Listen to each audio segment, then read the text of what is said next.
Welcome to my vlog. Witaj do następnego vloga Dwa światy Matyldy. Dzisiaj Ci przeczytam historię Królika Piotrusia po angielsku i napisała ją pani Beatrix Potter i ona jest angielska pisarka. Okej, to zaczynamy. The Tale of Peter Rabbit. Once upon a time, there were 4 little rabbits, and their names were Flopsy, Mopsy, Cottontail, and Peter. They lived with their mothers in a sandbank underneath the root of a very big fir tree.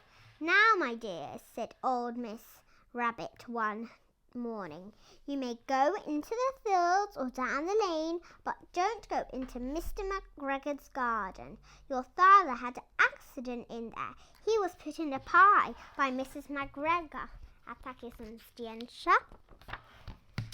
Now run along. Don't get into mischief. I am going out. Then old Miss Rabbit took a basket and her umbrella and went through the wood to the baker's. She bought a loaf of brown bread and 5 currant buns. Flopsy, Mopsy and Cottontail, who were good little bunnies, went down the lane to gather blackberries. But Peter, who was very naughty, ran straight away to Mr. McGregor's garden and squeezed under the gate. First he ate some lettuce and some French beans. Then he ate some radishes.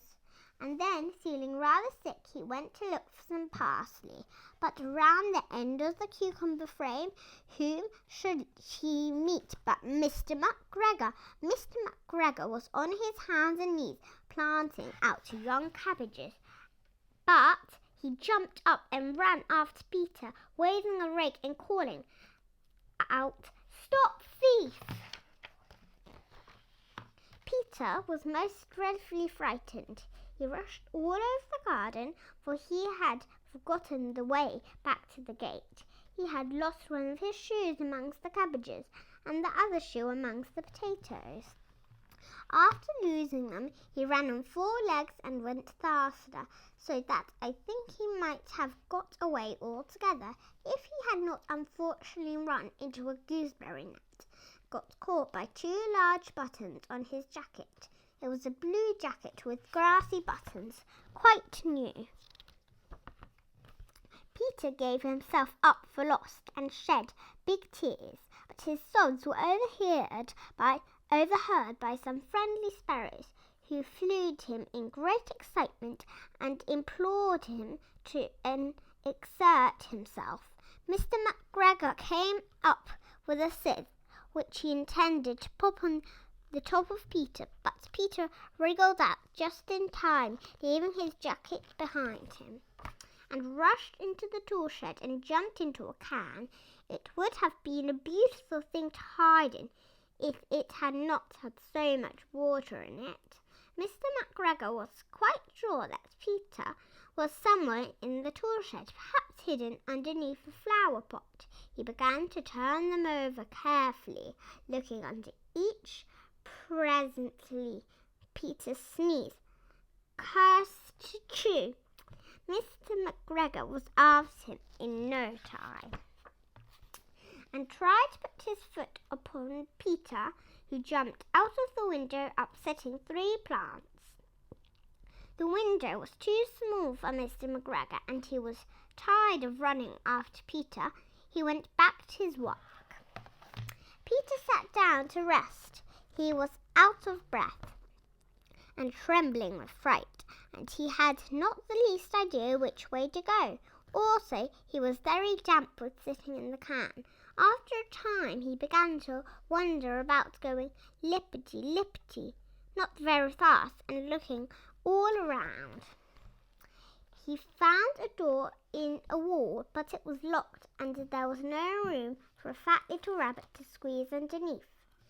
An old mouse was running in and over the stone door steps, carrying peas and beans to her family in the wood. Peter asked her the way to the gate, but she had such a large pea in her mouth that she could not answer. She only shook her head at him. Peter began to cry, and then he tried to find his way straight across the garden, but he became more and more puzzled. Presently he came to a pond where Mr. McGregor filled his water cans. A white cat was staring at some goldfish. She sat very still, but now and then the tip of her tail twitched as if it were alive. Peter thought best to go away without speaking to her. He had heard about cats from his cousin little Benjamin Bunny.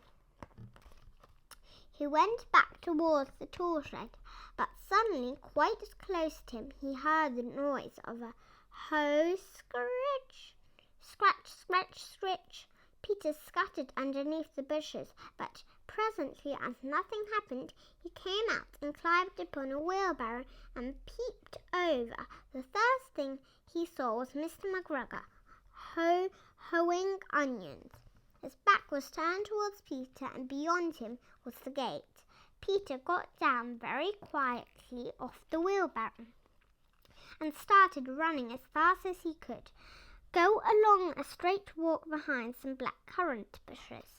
Mr. McGregor caught sight of him at the corner, but Peter did not care. He slipped underneath the gate and was safe at last in the wood outside the garden. Mr. McGregor hung up the little jacket and the shoes for a scarecrow to frighten the blackbirds.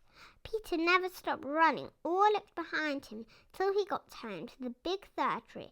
He was so tired that he flopped down upon the nice soft sand on the floor of the rabbit hole and shut his eyes. His mother was busy cooking. She wondered what he had done with his clothes. It was the second little jacket and pair of shoes that Peter had lost in a fortnight. I am sorry to say that Peter was not very well during the evening. His mother put him to bed and made some caramel tea, and she gave a dose of it to Peter, 1 tablespoonful to be taken at bedtime. But Flopsy, Mopsy and Cottontail had bread and milk and blackberries for supper. Mój vlog tyle się skończył. Pa, pa, po angielsku. Bye, bye!